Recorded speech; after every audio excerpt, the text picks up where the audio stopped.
Assalamualaikum warahmatullahi wabarakatuh. Kenalkan kami dari tim DHSC Darul Hikam Scientist Club SMK NU Darul Hikam Karanggendeng.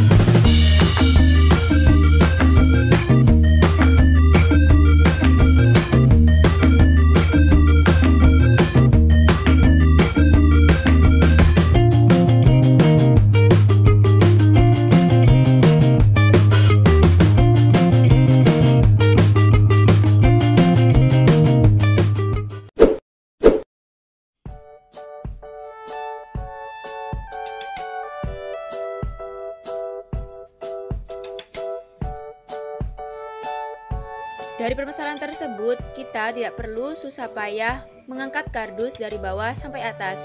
Kita dapat memanfaatkan pesawat sederhana yaitu bidang miring. Apa sih bidang miring itu? Bidang miring adalah suatu lintasan yang memiliki kemiringan tertentu dan membentuk sudut terhadap permukaan mendatarnya. Semakin curam bidang miring yang digunakan, maka semakin besar gaya yang diberikan. Dan sebaliknya, semakin landai bidang miring yang digunakan, maka semakin kecil gaya yang diberikan.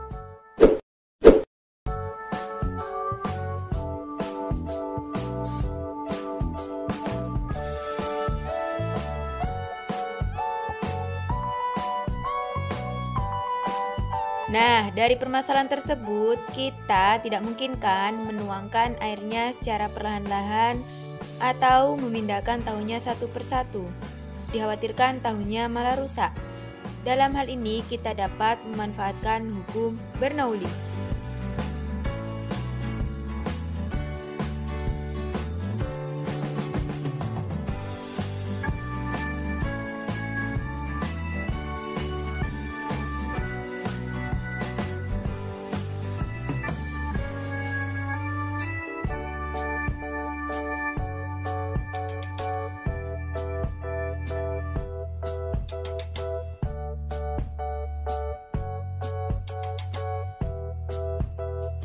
Hukum Bernoulli menyatakan bahwa kenaikan kecepatan aliran fluida akan menyebabkan penurunan tekanan fluida secara bersamaan atau penurunan energi potensial fluida tersebut.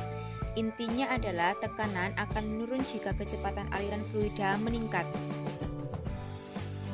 Fluida adalah zat yang dapat mengalir. Fluida menyesuaikan diri dengan bentuk wadah apapun di mana kita menempatkannya. Istilah yang mencakup fluida adalah zat cair dan zat gas yang dapat mengalir. Zat padat seperti tanah dan batu tidak dapat mengalir dan tidak dapat digolongkan sebagai fluida. Prinsipnya hampir sama dengan ketika kita menyedot air. Sebenarnya yang kita lakukan adalah mengurangi udara di dalam sedotan. Akibat tekanan udara yang rendah dalam sedotan, maka air dalam gelas didesak oleh atmosfer, sehingga bergerak naik sepanjang sedotan dan akhirnya mencapai mulut.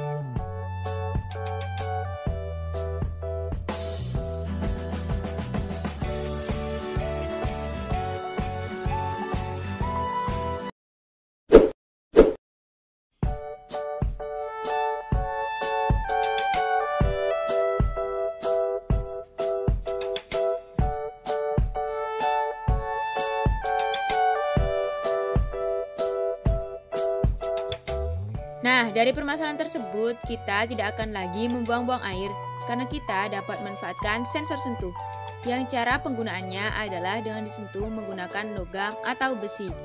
Ketika sensor tersebut disentuh, maka sensor akan bernilai high voltage. Mengapa? Karena logam memiliki elektron bebas pada kulit terluarnya.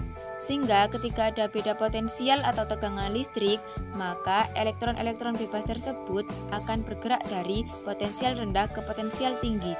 Jadi, elektron bebas pada logam sebagai pembawa arus listrik.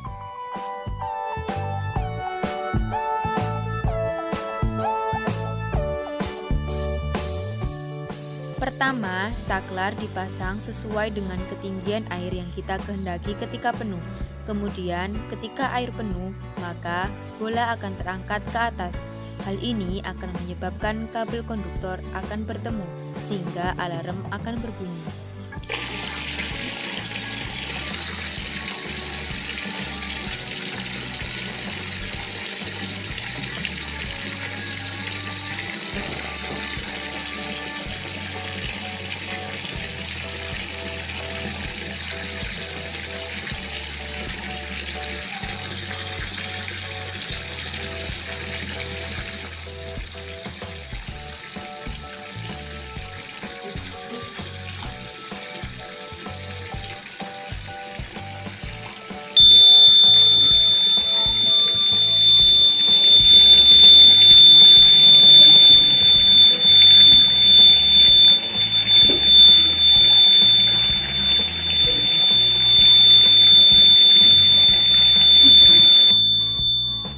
itu tadi adalah beberapa penerapan nyata kegunaan ilmu fisika yang dapat memudahkan pekerjaan manusia dalam kehidupan sehari-hari.